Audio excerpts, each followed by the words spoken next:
I woke up to the soft hum of whispers and the occasional rustle of blankets. The dorm was bathed in the gentle light of the early morning sun filtering through the high windows.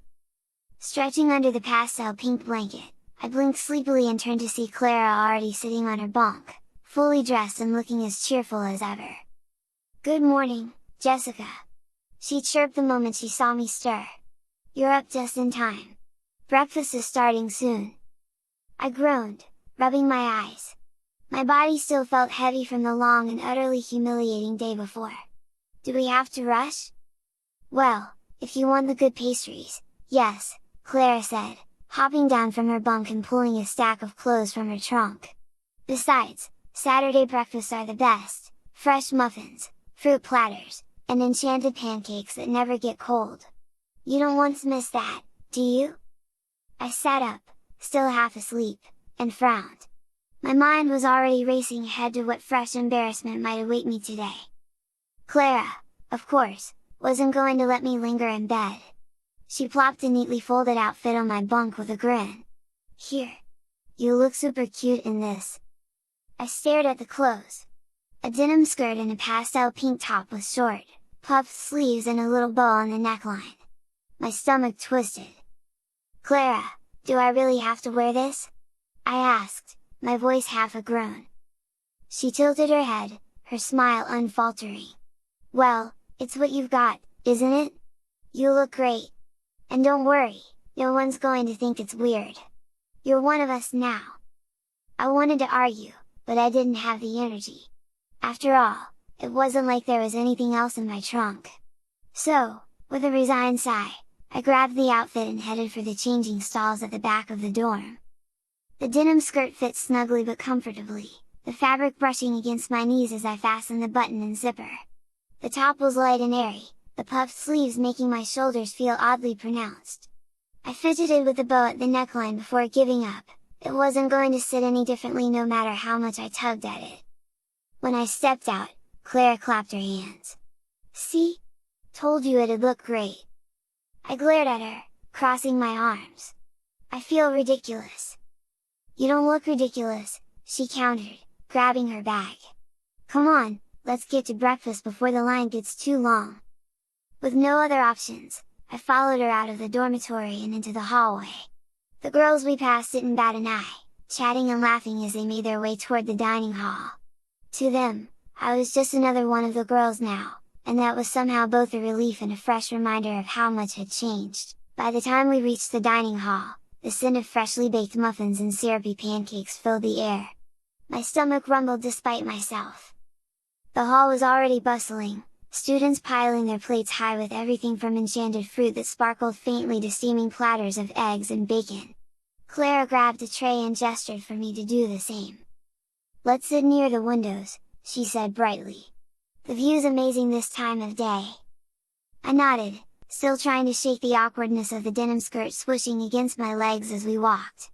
Breakfast might be the one normal part of this whole mess. But as I caught sight of a few familiar faces from the boys' dorm looking in my direction, I knew the day wasn't going to stay normal for long. The breakfast spread was as incredible as Clara had promised, muffins dusted with powdered sugar, stacks of enchanted pancakes that refilled themselves when empty, and colorful platters of fruit that sparkled faintly with magical freshness. For the first time in what felt like days, I let myself relax a little, focusing on the food instead of my outfit. Clara chatted cheerfully as we ate, talking about everything from her favorite breakfast dishes to the Latin homework she'd already started working on for the next week. I was halfway through a perfectly warm pancake when I saw them, Sam, Will, and Henry weaving their way through the crowded dining hall. "Oh, no," I muttered under my breath, sitting up straighter. "What?" Clara asked, glancing up from her plate. "Over there," I said, nodding toward the trio. They spotted me almost immediately, their faces lighting up with recognition. It didn't take them long to make their way over to our table, their usual confident grins plastered on their faces. "Hey, Jessica!" Sam said, his voice a little too loud for comfort. Or, Nolan, right? This is still so weird. Will nudged him in the side. "Don't call her that! She's Jessica now, remember?" Right, Sam said quickly. Anyway, we were just heading out to the field. Thought we'd play some football to burn off all this food. You in? I froze, the forkful of pancake halfway to my mouth. Playing football? With them?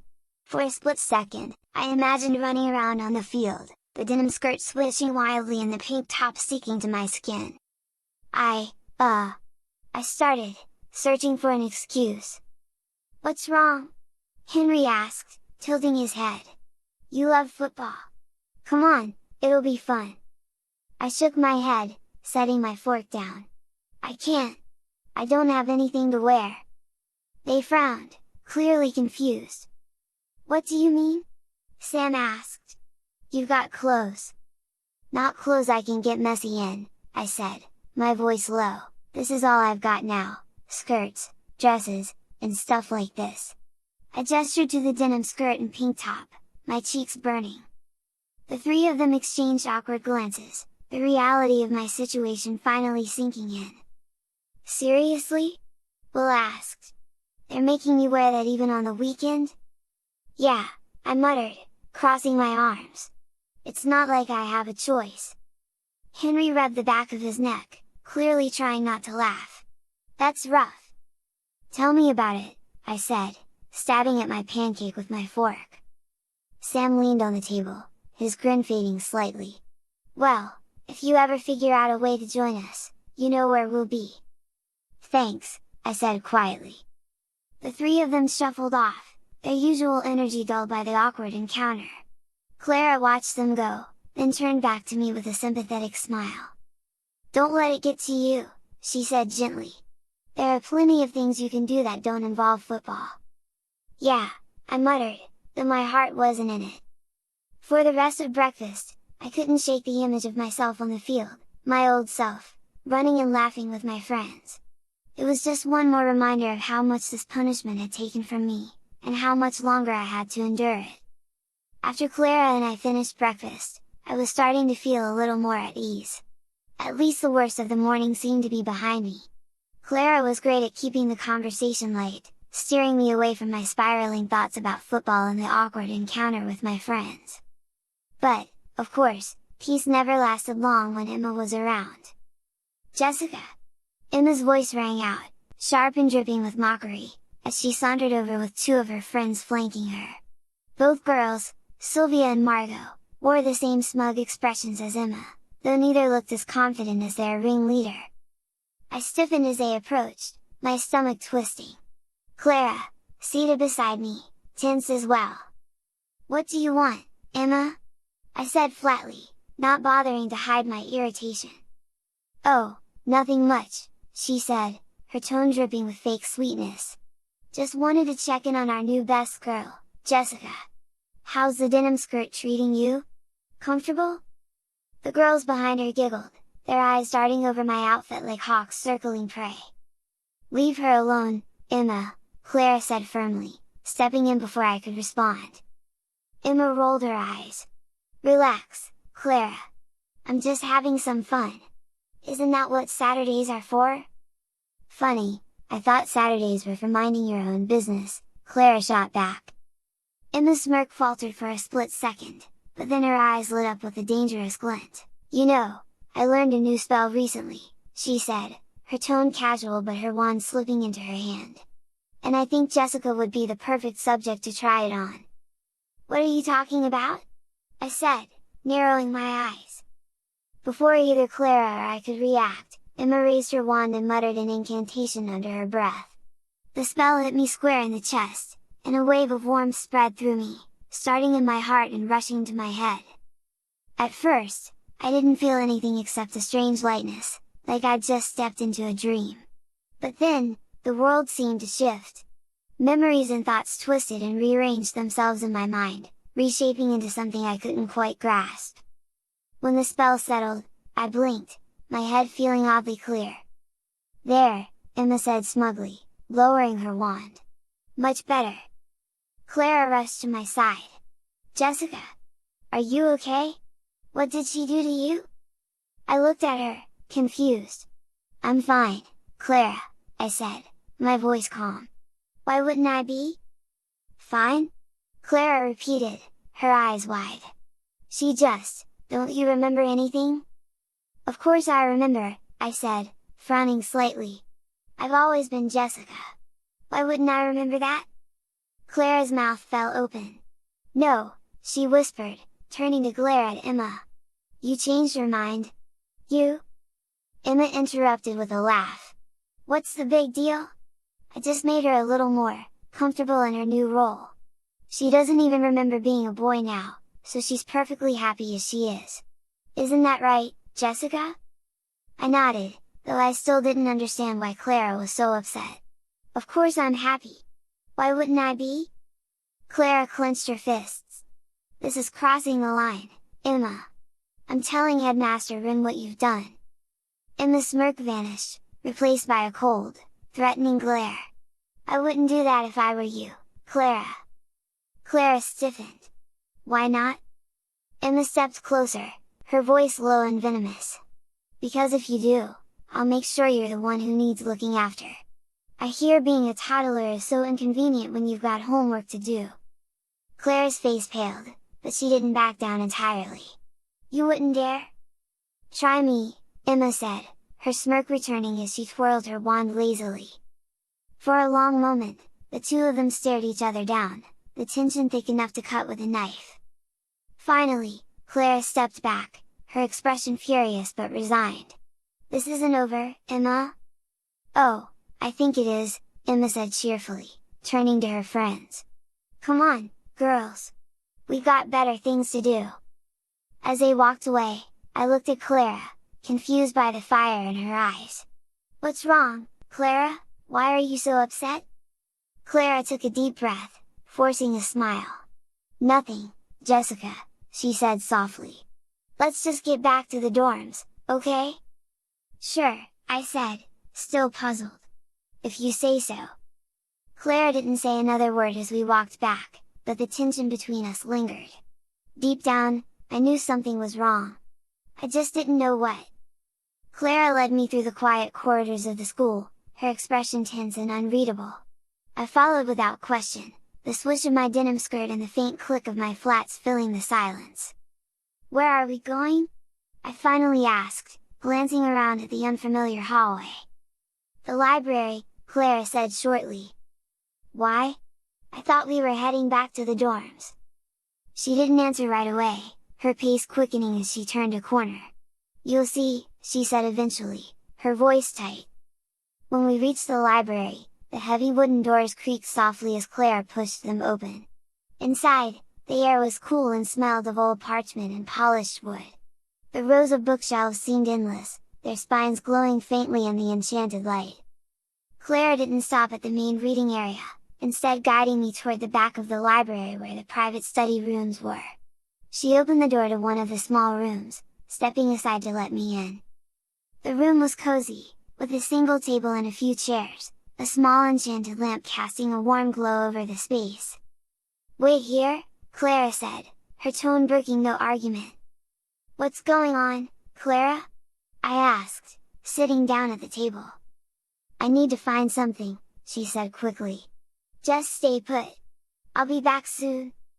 Before I could ask anything else, she slipped out the door, leaving me alone. I sat there, fidgeting with a bow on my top, the silence pressing in around me. Something about the way Clara was acting felt off. She was normally so calm and cheerful, but now she seemed on edge, almost scared. After what felt like forever, the door opened, and Clara slipped back in, a heavy leather-bound book clutched tightly in her arms. Her face was flushed, and she was breathing heavily, as if she'd been running. Clara, what is going on? I asked, standing up. She set the book down on the table and looked me straight in the eye. Jessica, you weren't always like this. What do you mean? I asked, frowning. You weren't always a girl, Clara said softly, flipping open the book. You were a boy. Your name was Nolan. I stared at her, the words not making any sense. What are you talking about? That's not true. It is, she insisted. Emma cast a spell on you. She changed your mind, made you forget who you really are. But I found the counter spell. I can fix this." I took a step back, shaking my head.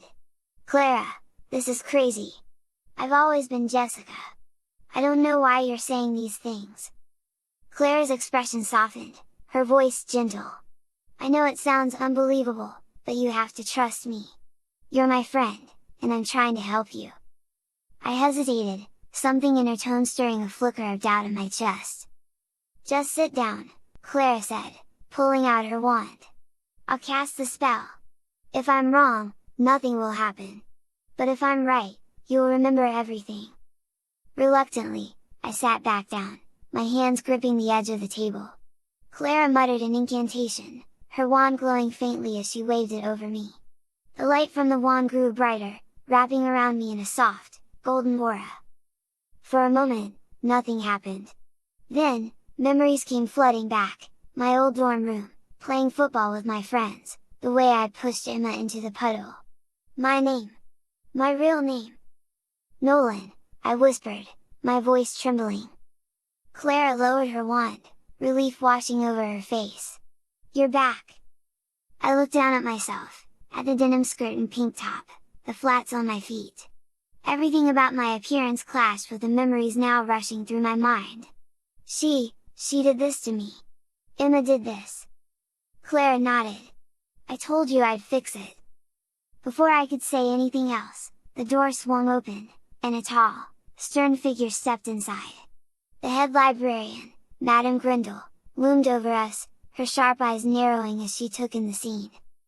"What," she said in a low, dangerous voice, "are you two doing in here with a restricted book?" Clara and I froze, the weight of her glare making my heart pound. This was not going to end well. I sat stiffly in the chair in Professor Ashtorn's office, my hands clenched tightly in my lap. Clara was beside me, equally tense, though she did a better job of keeping her composure. The office was dimly lit, the shelves lined with jars of strange ingredients and books that looked like they hadn't been opened in centuries.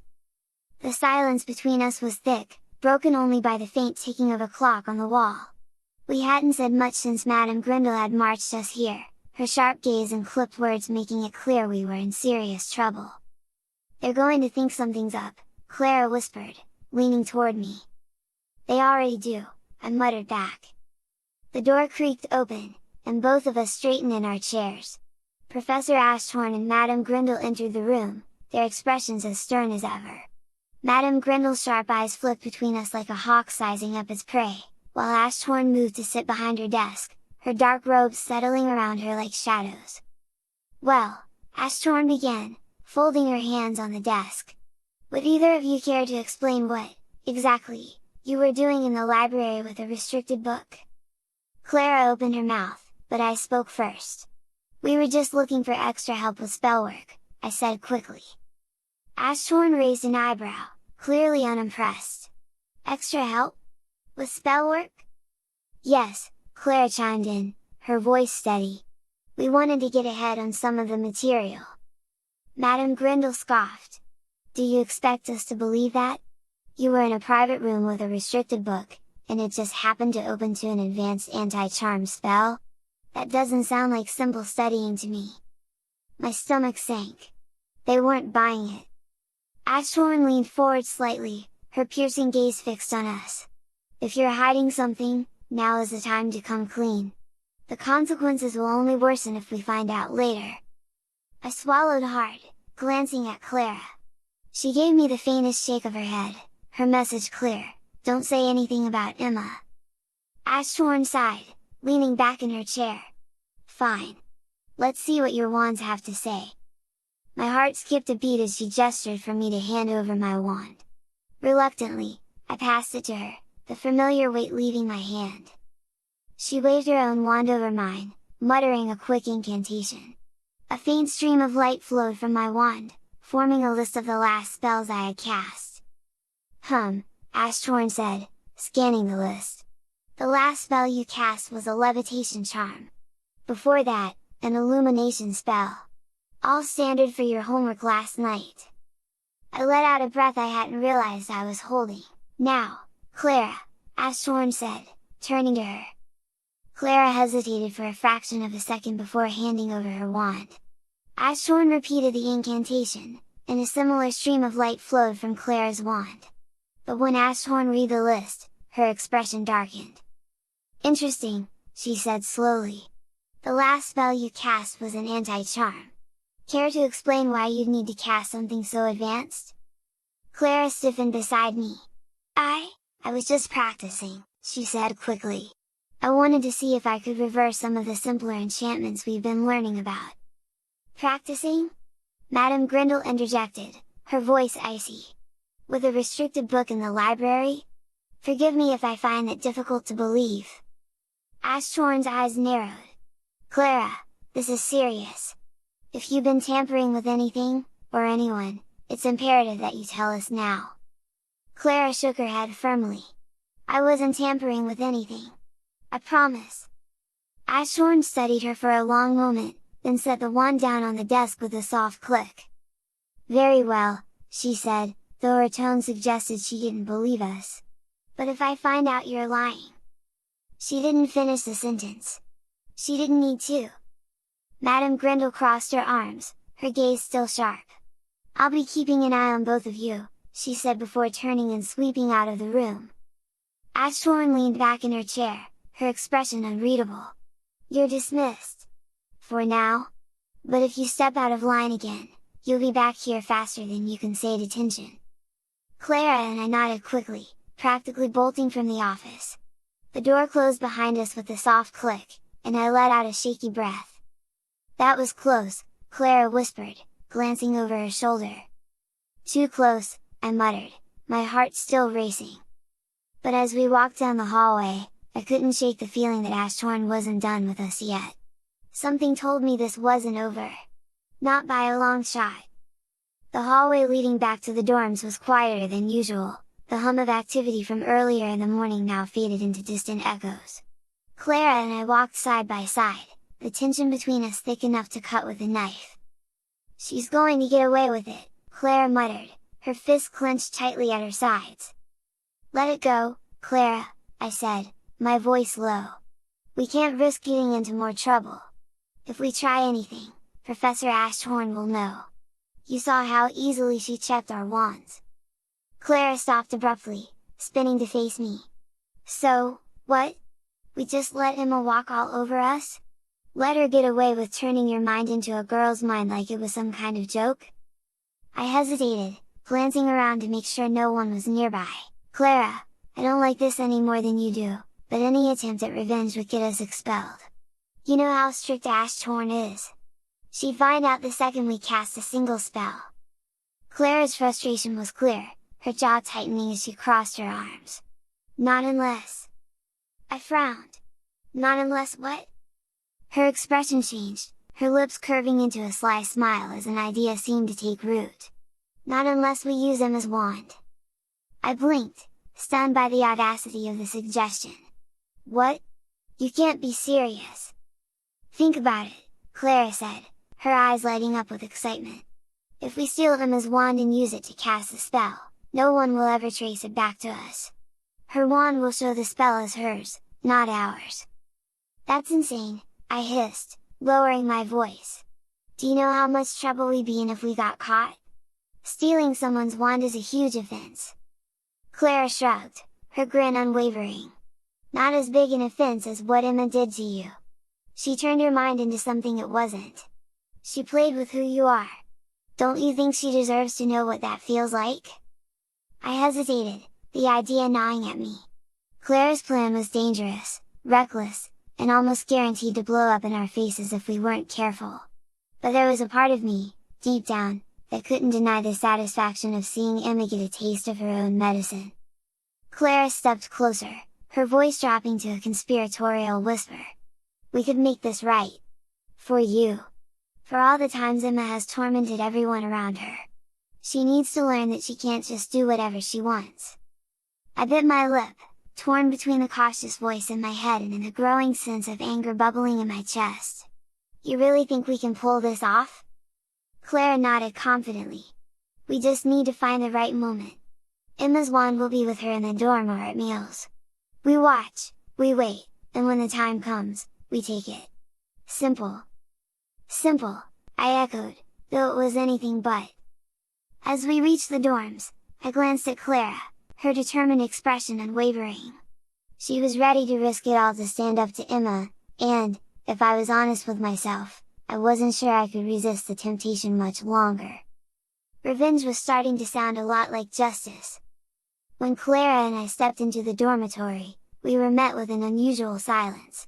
The lively chatter and bustle of the girls who were usually hanging out, studying, or prepping for the day were gone. The room was empty, the rows of bunks neat and undisturbed. "Where is everyone?" I asked, glancing around. Clara shrugged, already making her way to her bed. "Probably at the common room or off doing weekend stuff. Lucky us, it means we can talk without anyone overhearing." I followed her to the back of the dorm, sitting gingerly on the edge of my bunk. The denim skirt swished against my knees, a constant reminder of my predicament. Clara flopped onto her bed, folding her legs under her as she leaned forward conspiratorially. "So," she began, her voice low.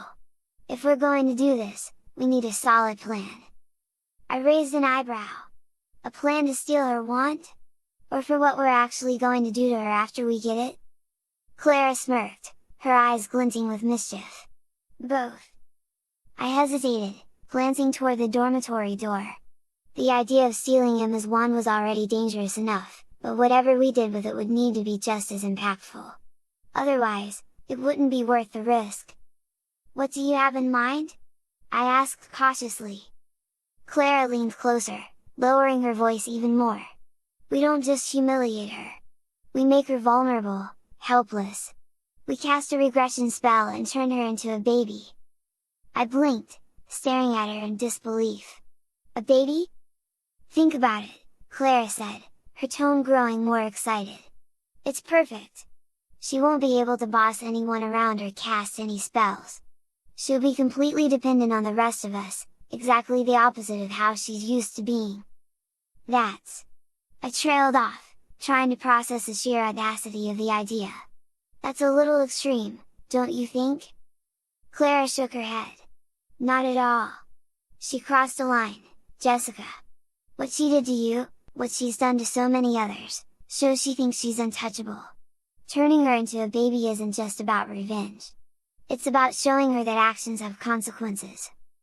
I stared at the floor, my thoughts swirling.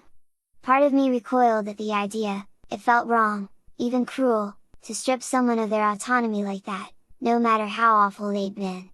But another part of me, fueled by the lingering humiliation and anger from Emma's spell, couldn't help but feel like it was exactly what she deserved.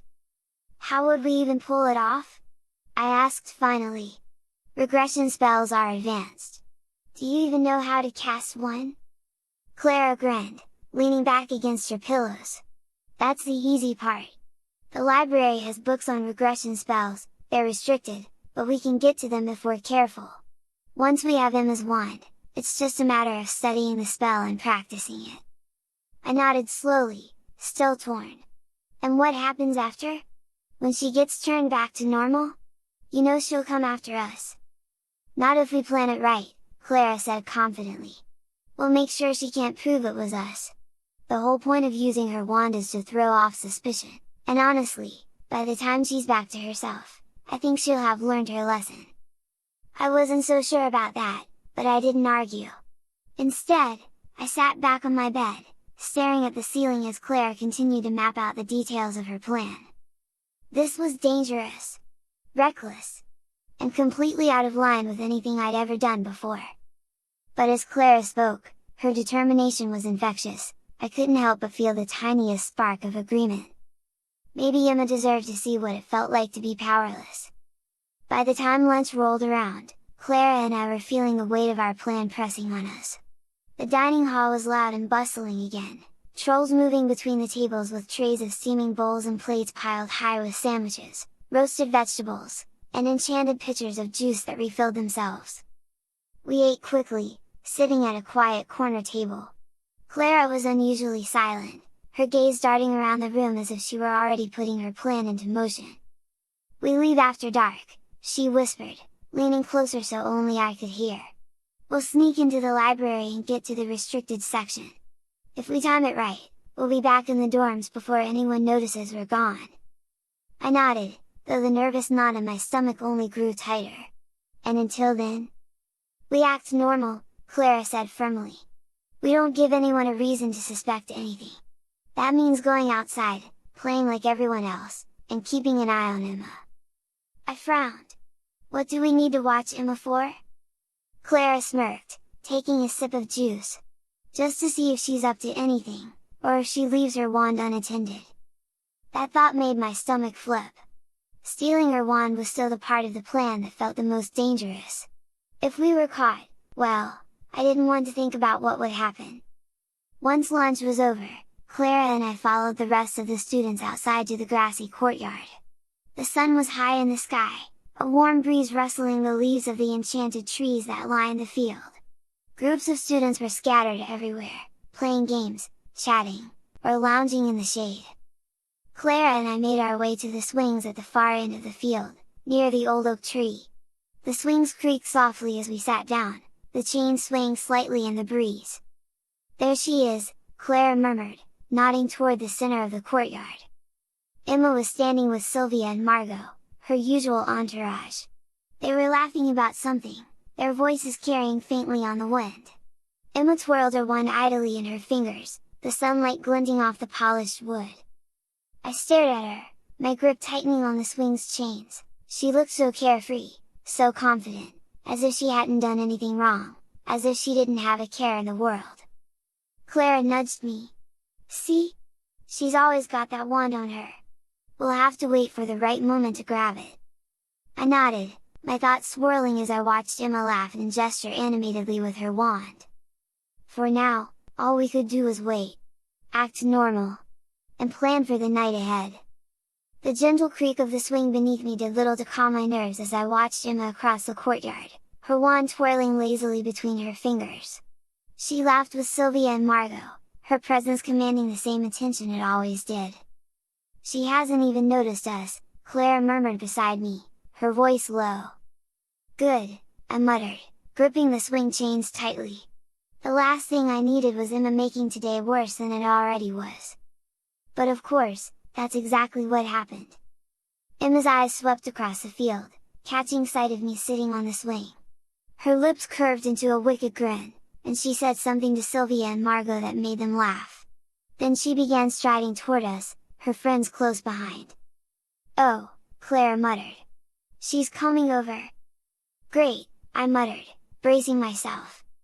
Emma stopped a few feet away, her smirk widening as she looked me up and down.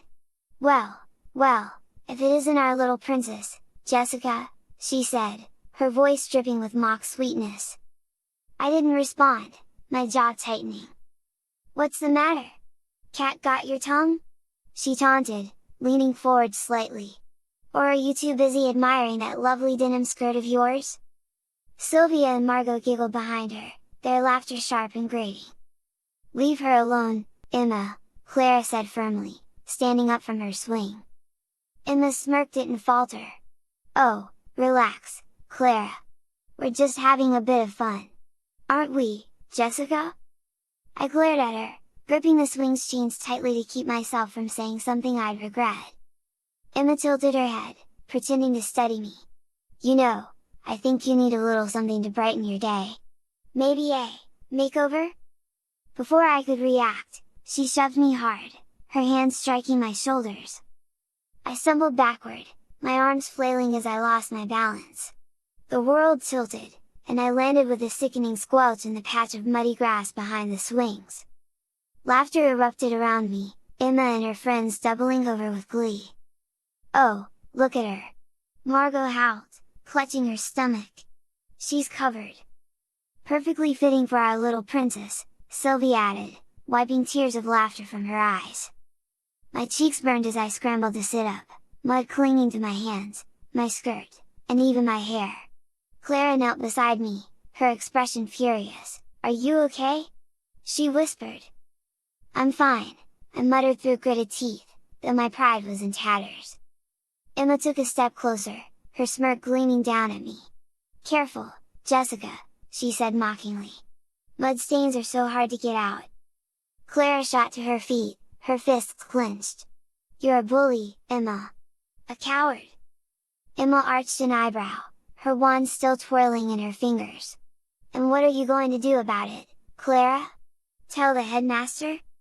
For a moment, Clara stood frozen, her anger radiating off her in waves. Then she crouched down beside me again, helping me to my feet. "Come on, Jessica," Clara said, her voice tight. "Let's get you cleaned up." As I walked away with mud dripping from my clothes, Emma's laughter echoed behind us, sharp and cruel. This was the last straw. Tonight, we were going to make her pay. Clara led me briskly back to the dormitory, her hand gripping my arm as if she were afraid I'd collapse under the weight of my humiliation. Mud squelched with every step I took, the denim skirt heavy and sticking awkwardly to my legs. My cheeks burned, but I wasn't sure if it was from anger, embarrassment, or both. When we reached the dorm, Clara ushered me toward the showers at the far end of the room.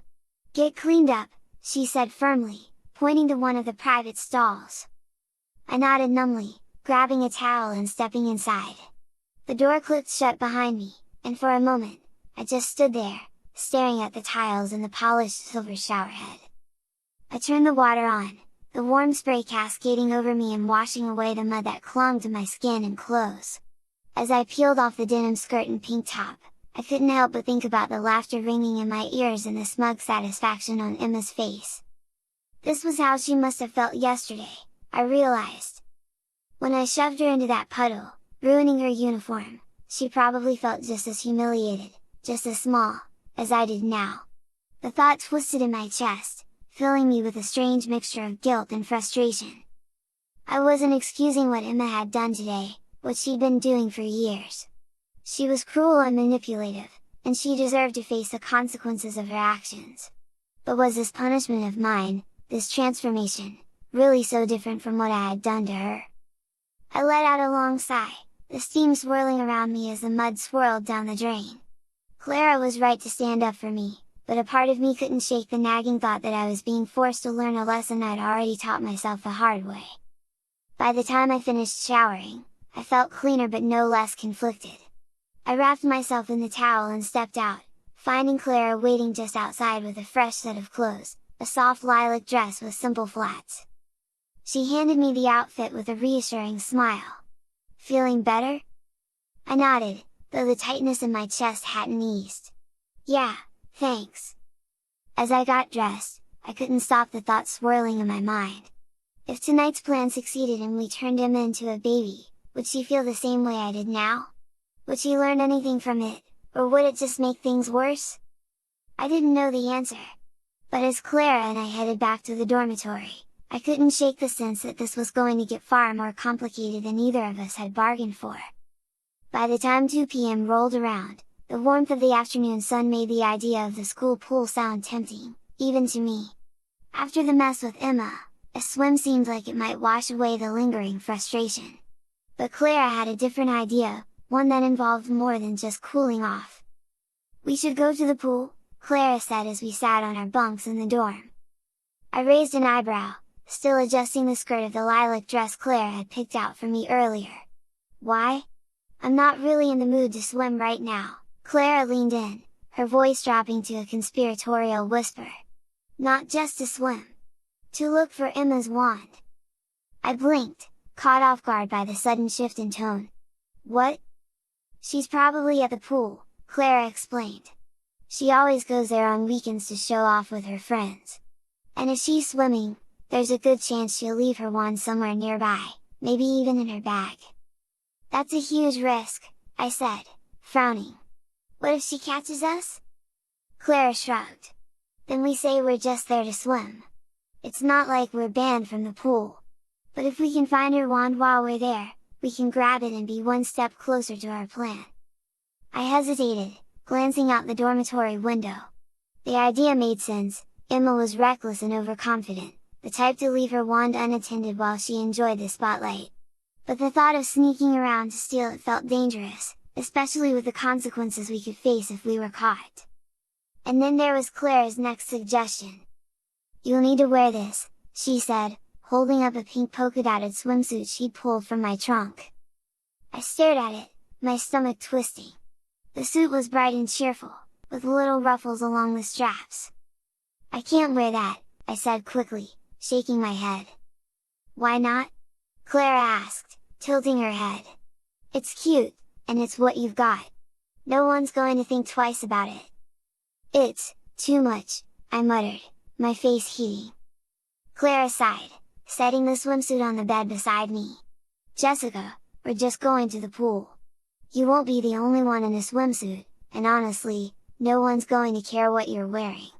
They're all there to swim, not to stare at you." I hesitated, staring at the suit.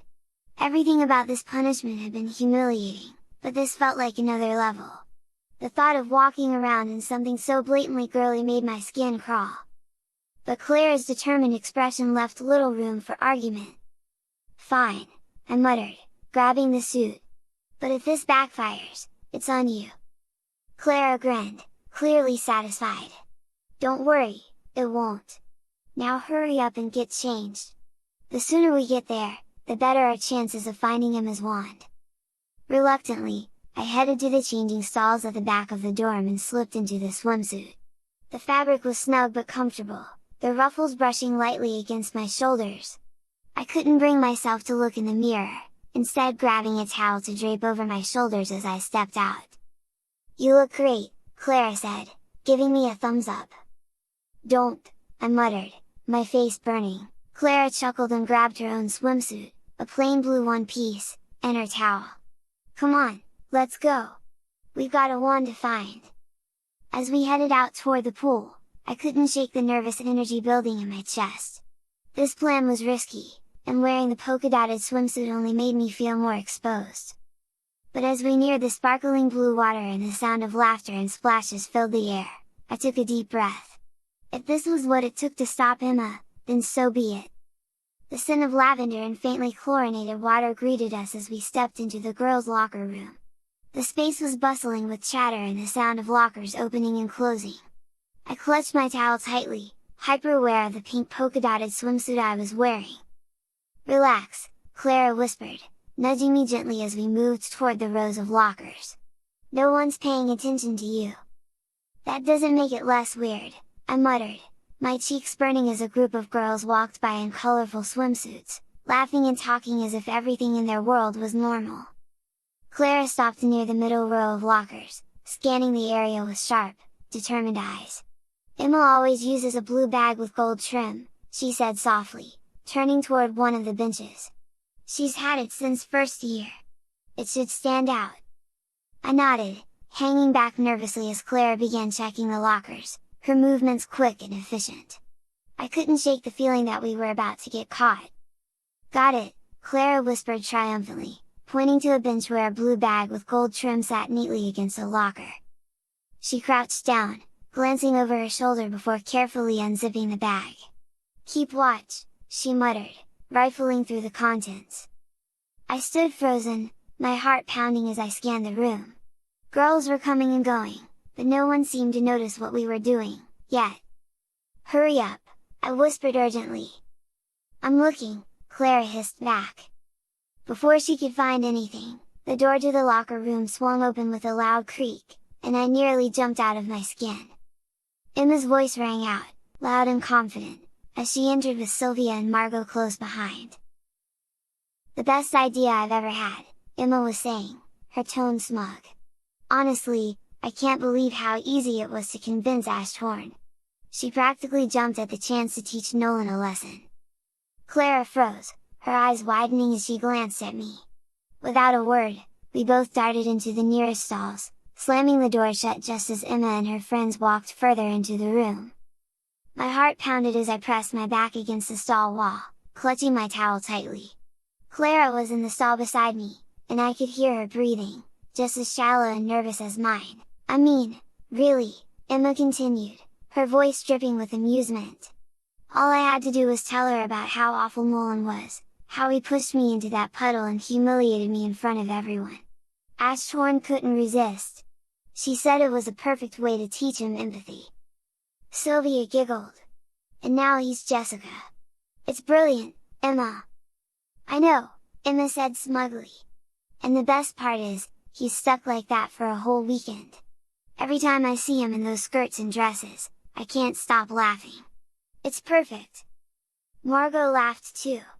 "Think he's learned his lesson yet?" "Who cares?" Emma replied. "This isn't just about teaching him a lesson. This is about showing everyone that no one messes with me. If you cross me, you pay for it. Nolan, Jessica, is just the latest example." I clenched my fists, anger boiling in my chest as I listened to her. She'd orchestrated this whole thing, my punishment, my humiliation, all to make herself feel powerful. Clara must have been fuming too, because I heard a faint thump from her stall as if she'd accidentally hit something. "What was that?" Emma said sharply, her voice snapping me out of my thoughts. "Probably nothing," Sylvia said dismissively. "Come on, let's get to the pool. I want to try that diving charm you showed me." "Fine," Emma said, though she sounded suspicious. "But if I find out someone's been messing with my stuff?" Their voices faded as they left the locker room, the door creaking shut behind them.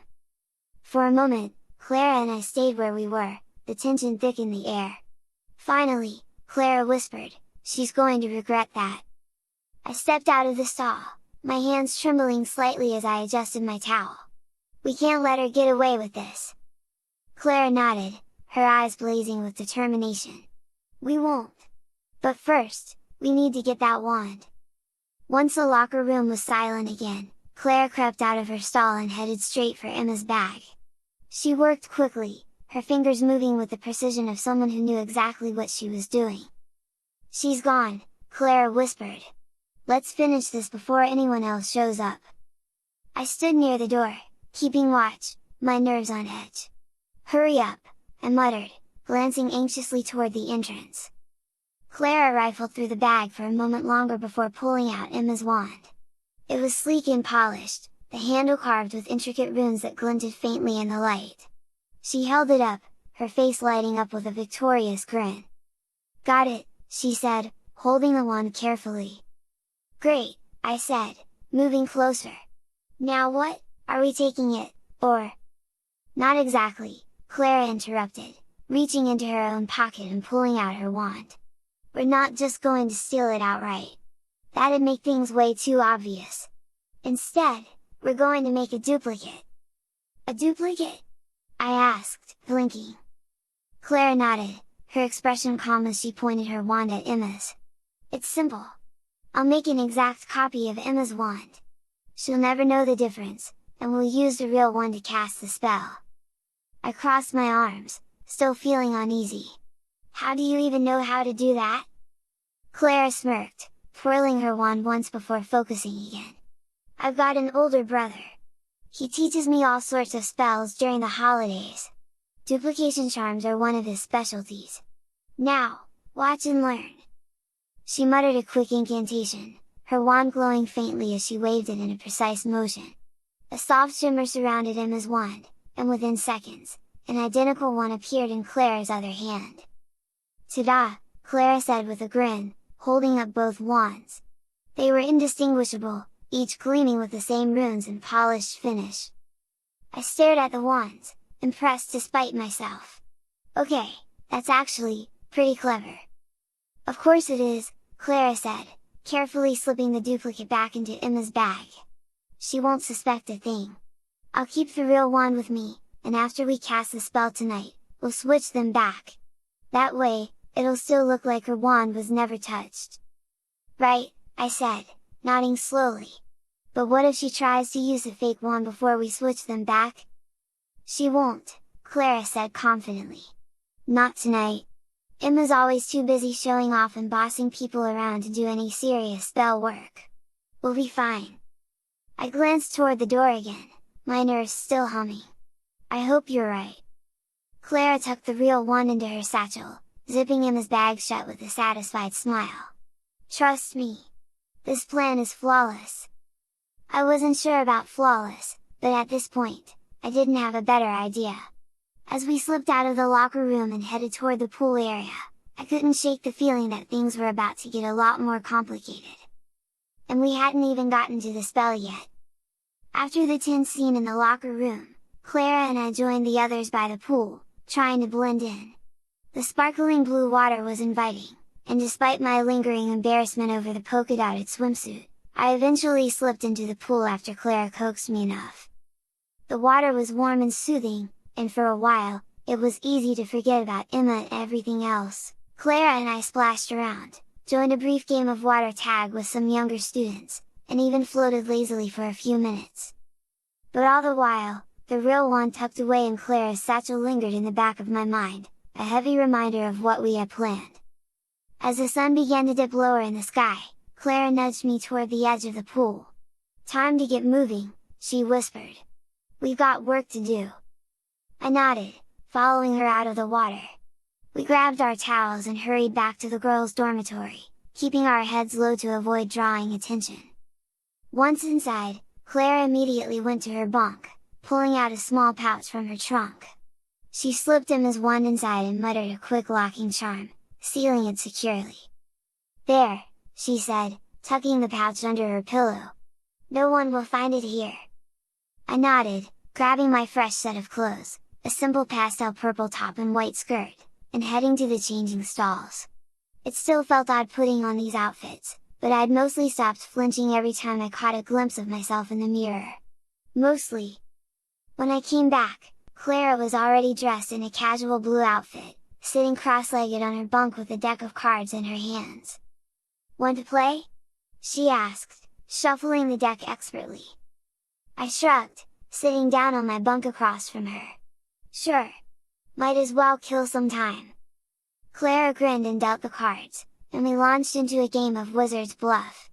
The rules were simple, but Clara played with a ruthless cunning that made me second-guess every move I made. "You're terrible at bluffing," she teased as she took another hand. "Or you're just lucky," I shot back, though I couldn't keep the smile off my face. For a while, we played in companionable silence, the tension from earlier easing with every round. The dormitory was quiet, most of the other girls still out enjoying the sunny afternoon. As the shadows in the room lengthened, Clara glanced at the clock on the wall. "It's almost time for dinner," she said, gathering up the cards. "Ready?"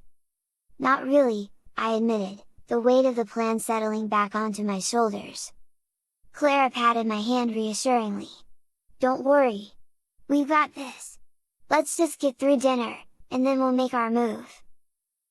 I nodded, standing up and smoothing out my skirt. Dinner was the next step, but my mind was already racing ahead to what would come after. By the time we left the dormitory, the cards were forgotten, replaced by the growing anticipation of the night ahead. The dining hall was alive with the usual evening energy, the clinking of silverware, the hum of chatter, and the delicious aroma of roasted chicken, fresh bread, and steaming vegetables. Clara and I took our seats near the far end of one of the long tables, keeping our heads down as the trolls lumbered between the rows, serving dinner with their usual efficiency. I tried to focus on my plate, but my mind was elsewhere, racing with thoughts about tonight's plan. Beside me, Clara kept her expression neutral, though I could see the flicker of determination in her eyes every time she glanced toward Emma's side of the room. And, of course, Emma made her presence known. "Jessica!" Emma's sharp, mocking voice carried across the table as she walked past with her entourage in tow. I tensed, gripping my fork tighter as she stopped just behind me, her shadow casting a long line across my plate. "Nice skirt," Emma said with a smirk, her tone dripping with sarcasm. "You're really nailing that perfect little princess look." Sylvia and Margot giggled behind her, their laughter low and cutting. My cheeks burned as I turned to glare at her. "Why don't you just—" "Jessica," Clara interrupted, her voice calm but firm as she placed a hand on my arm. "Not here! Not now!" I hesitated, my anger bubbling just beneath the surface. Emma's smug expression only made it worse. "Yeah, Jessica," Emma said with a grin, leaning closer. "Listen to your little friend. She's got a good head on her shoulders. Too bad I can't say the same for you." Clara's grip on my arm tightened slightly, her voice dropping to a whisper. "Let it go! Payback is coming tonight!" That reminder pulled me back from the edge. I took a deep breath, forcing myself to turn away from Emma and focus on my food. Emma lingered for a moment longer, clearly disappointed that she hadn't gotten a bigger reaction, before sauntering off with Sylvia and Margot trailing behind her. "Good," Clara said softly as she let go of my arm. "Don't waste your energy on her now. We got bigger things to handle." I nodded, though the tension in my chest hadn't eased. Tonight couldn't come soon enough. I picked up my roasted chicken, my appetite dulled by Emma's latest taunt. Clara, sitting beside me, was more focused, cutting her food methodically while glancing up every so often at the trolls lumbering between the tables. The trolls weren't just servers tonight, they were clearly on monitoring duty as well. Their small, beady eyes scanned the room as they shuffled along, their massive hands holding trays and enchanted pitchers that refilled goblets with water or juice. Every few minutes, one of them would grunt or sniff, a low, guttural sound that reminded everyone they were being watched. "Does it feel like they're paying extra attention tonight?" I asked Clara, keeping my voice low. She nodded, chewing thoughtfully before responding. "Probably because of what happened in the locker room earlier. Emma's loud enough to draw attention, and they might think something's brewing." "Great," I muttered, stabbing a piece of vegetable with my fork. Clara leaned closer, her voice barely above a whisper. "Just keep your head down and eat. The trolls won't bother us if we don't give them a reason to." I sighed, nodding as I took a small bite of my food. The dining hall was still lively, filled with the hum of conversations and the clinking of utensils. At the far end of the room, I could see Emma sitting with Sylvia and Margot, her laughter carrying faintly over the noise. "Payback," Clara whispered again, as if reading my thoughts. I focused on finishing my plate, ignoring the occasional glances from other students and the heavy, looming presence of the trolls. They moved methodically, their steps slow but deliberate, and I couldn't shake the feeling that their watchful gazes lingered on us just a little longer than necessary. As the minutes passed, the plates on our table emptied, and the trolls began collecting dishes, their massive hands deftly clearing the remnants of dinner. Clara nudged me, giving me a subtle nod as if to say, "Stay calm. Almost done."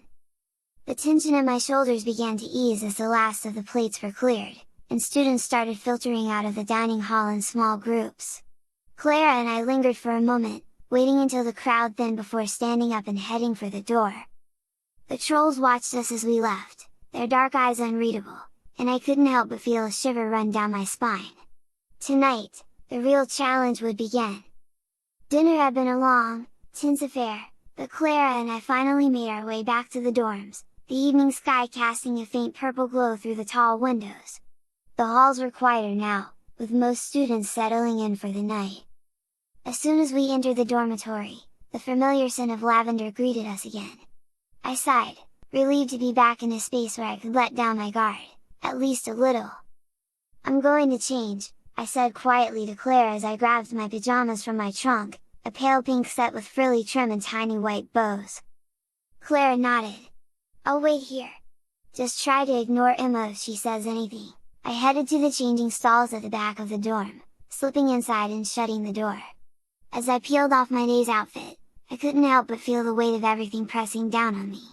The pink polka-dotted swimsuit, the lilac dress, and now these frilly pajamas, it was like the punishment was designed to break down every bit of my old self.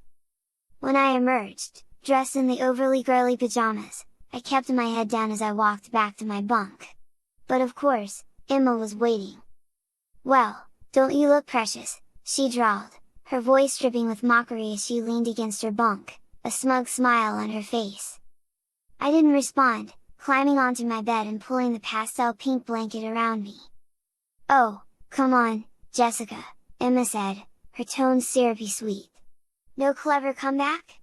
No biting remark? What's the matter? Too busy getting comfy in your little princess pajamas?" Sylvia and Margot giggled from nearby, their laughter like nails on a chalkboard. "Leave her alone, Emma," Clara said sharply, standing up from her bunk and glaring at her. Emma's smirk widened. "Why? I'm just pointing out how perfectly she's embracing her new role. It's not my fault she was made for this." My fists clenched under the blanket, but I forced myself to stay quiet. Clara had told me earlier to save my energy, and she was right. Payback was coming, and I couldn't afford to let Emma bait me now. Grow up, Emma, Clara snapped. Why don't you learn your place, Clara? Emma shot back, her eyes narrowing. You're lucky I haven't decided to deal with you yet.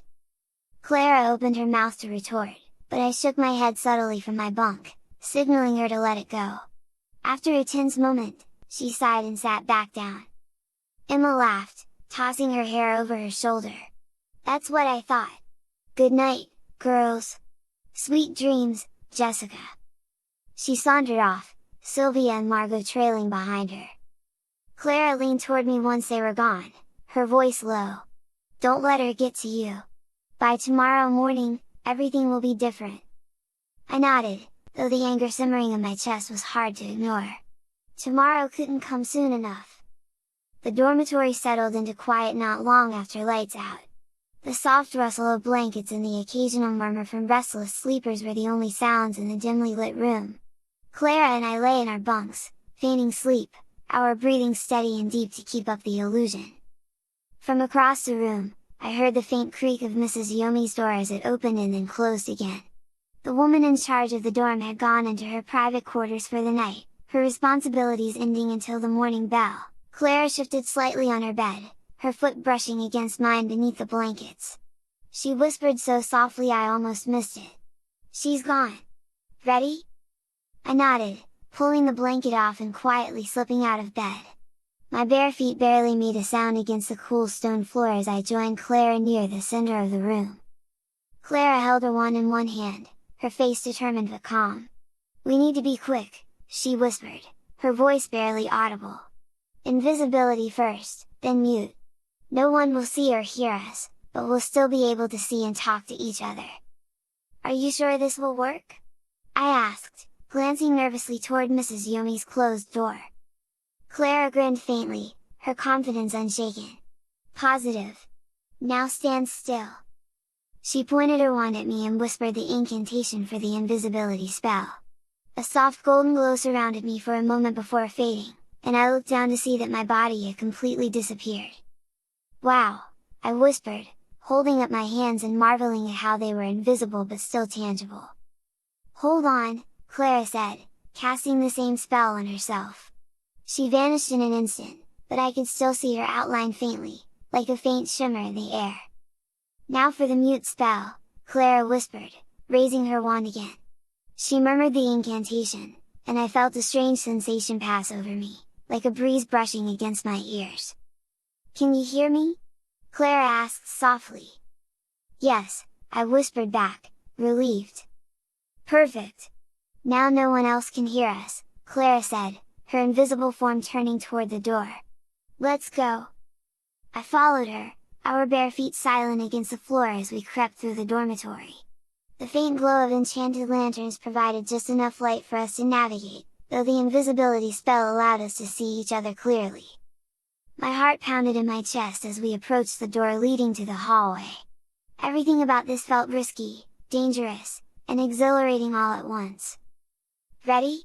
Clara whispered, her voice a calm reassurance in the darkness. Ready, I whispered back, gripping the edge of my invisible nightgown.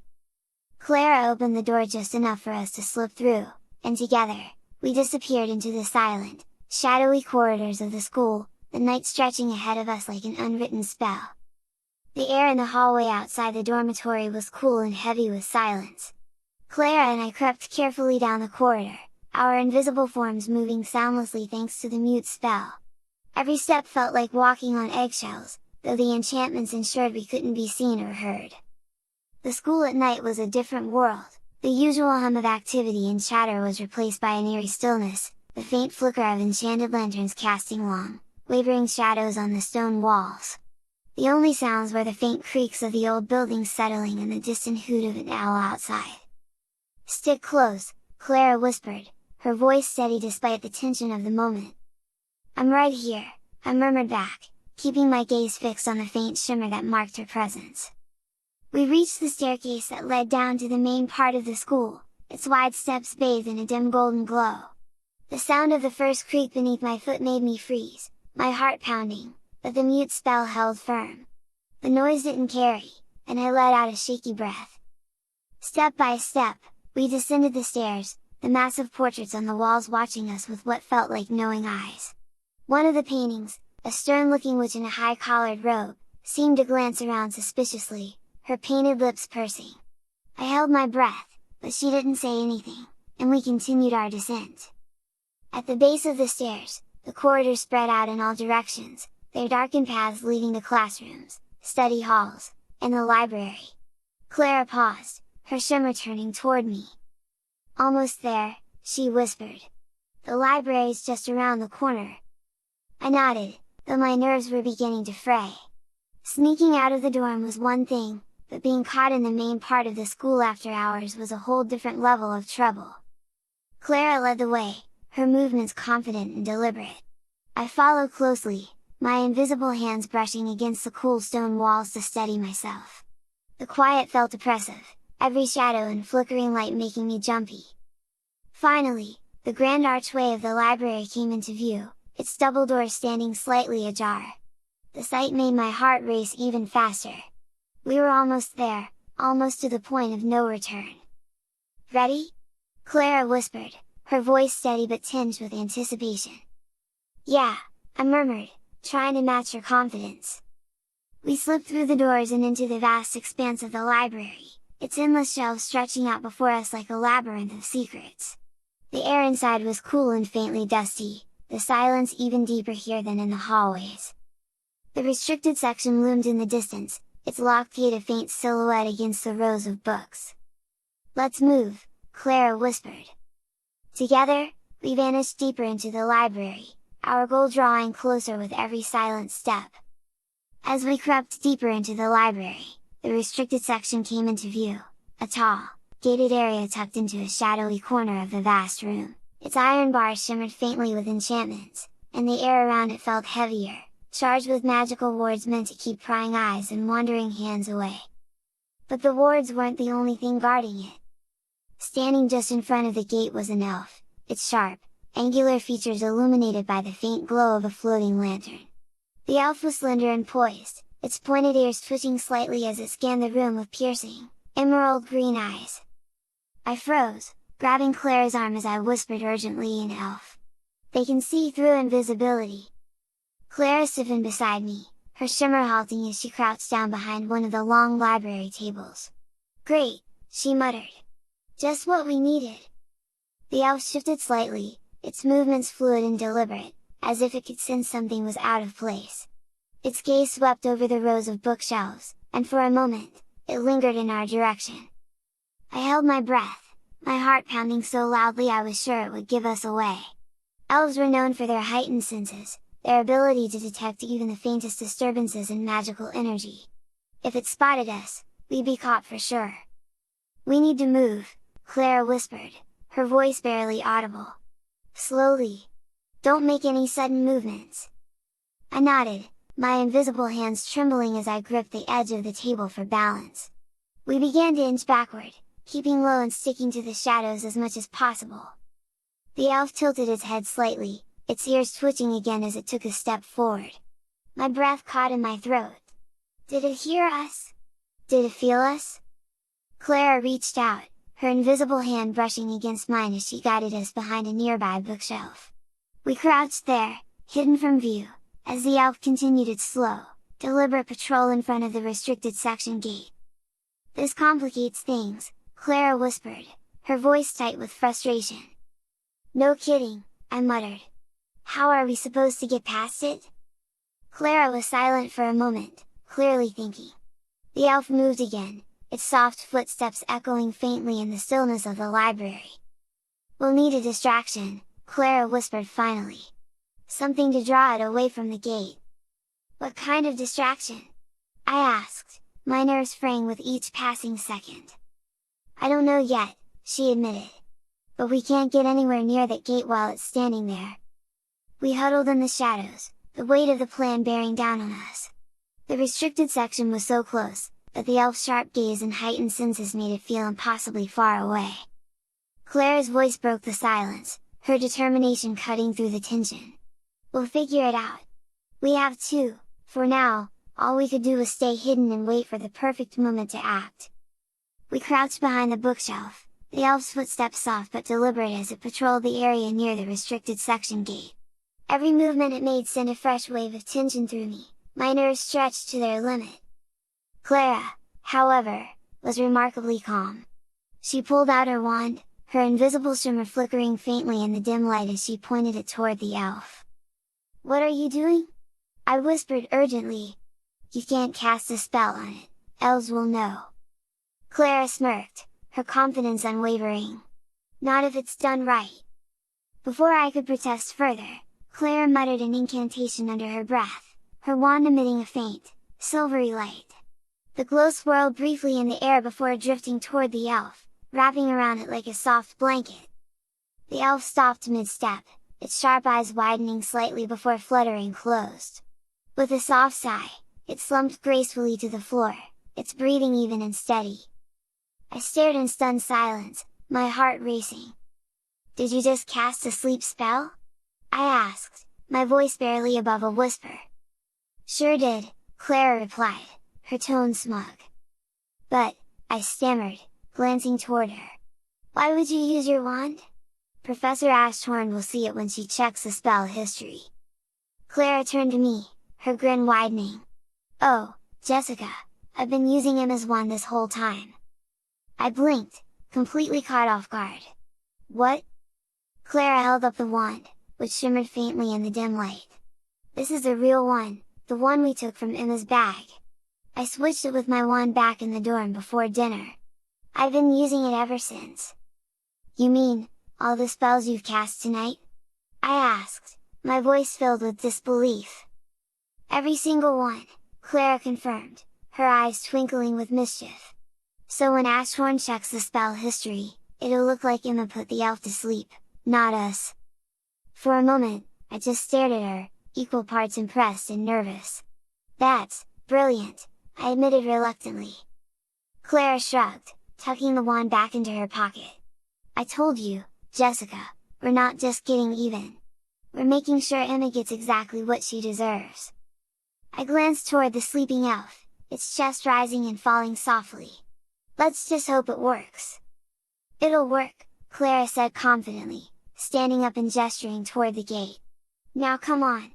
The restricted section is ours."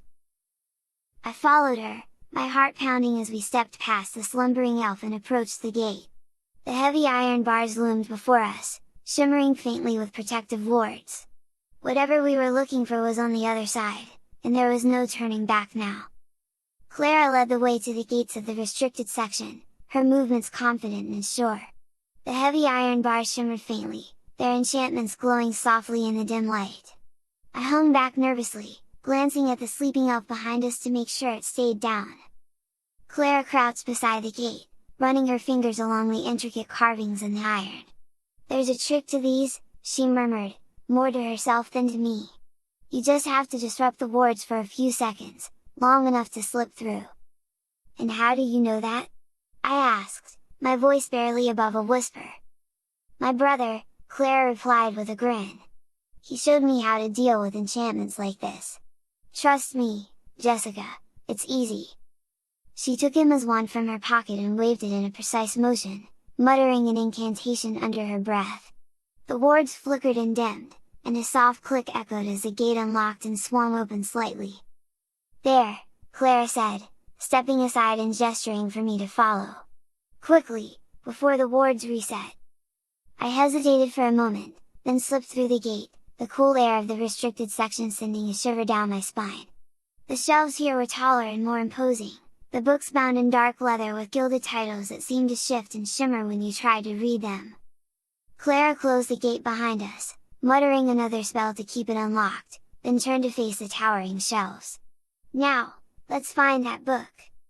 "What does it look like?"